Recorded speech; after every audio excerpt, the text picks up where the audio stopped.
Hi, I'm Brent Sinclair and welcome to Knight Frank Newcastle's Commercial Property Update. This month I'm joined by PKF Director Andrew Beattie, who's Head of Business Advisory and Corporate Finance, who's here to discuss the local business sentiment and the financial landscape heading into 2019. Andrew, thanks for joining us. Thanks for having me.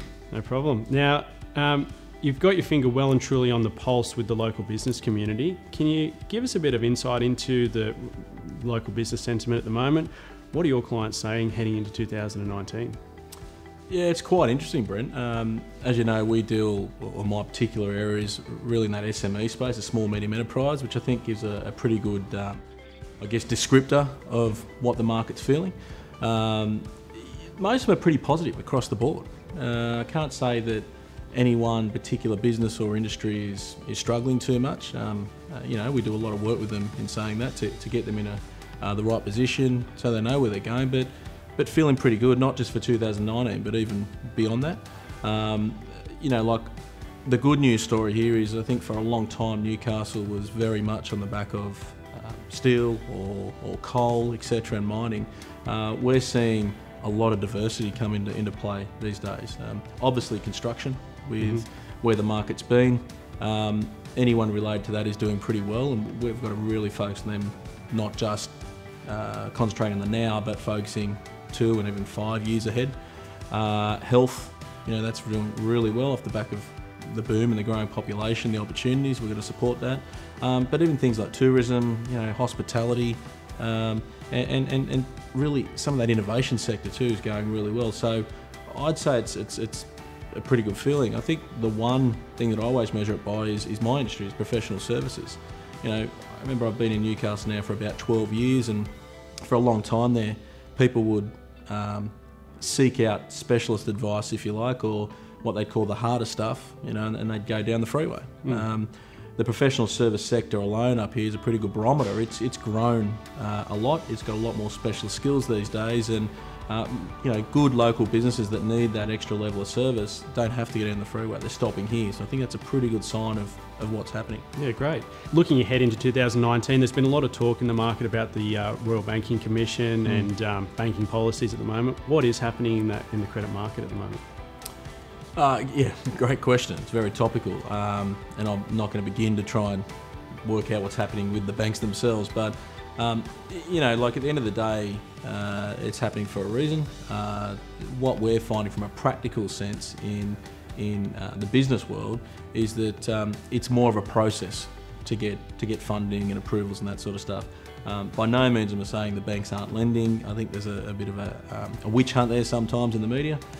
Reality is there's still lending going on, there's still good businesses growing, there's still good businesses getting funding, there's developments getting funding.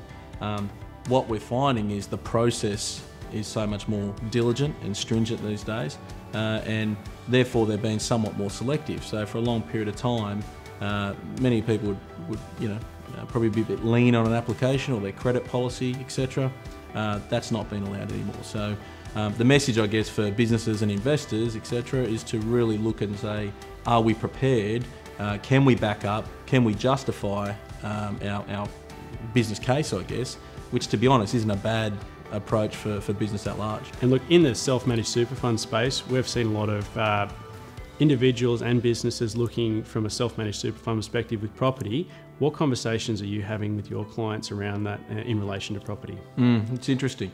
For a while now, a lot of the lenders have been moving away from their appetite for self-managed super, limited recourse borrowing arrangements. Now, and in our business we have a super specialist and a whole team around superannuation for that matter. So, I would put anything specific to them, but in general advisory perspective, I guess most businesses are thinking of the longer term. It makes sense if they can get their real business asset is in their real estate within a super fund.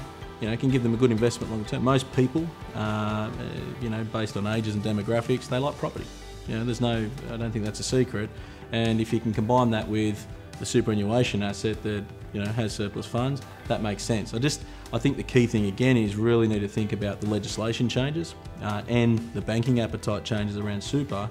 If you are thinking about it, you need to plan. You need to give yourself some time. So if you're trying to do that last minute, and go, for instance, as you say, to an auction or a competitive tender, etc., it's not going to happen overnight. There are a few hurdles to jump through, but based on the returns, the risk profile, it definitely supports super and self-managed. So yeah, we definitely have a lot of clients playing in that space. Yeah, great. Now, I've been speaking earlier about the ageing demographic of Australia, the baby boomer population, changes in business. What are you seeing in the sort of medium term? How's that going to affect property in a general sense?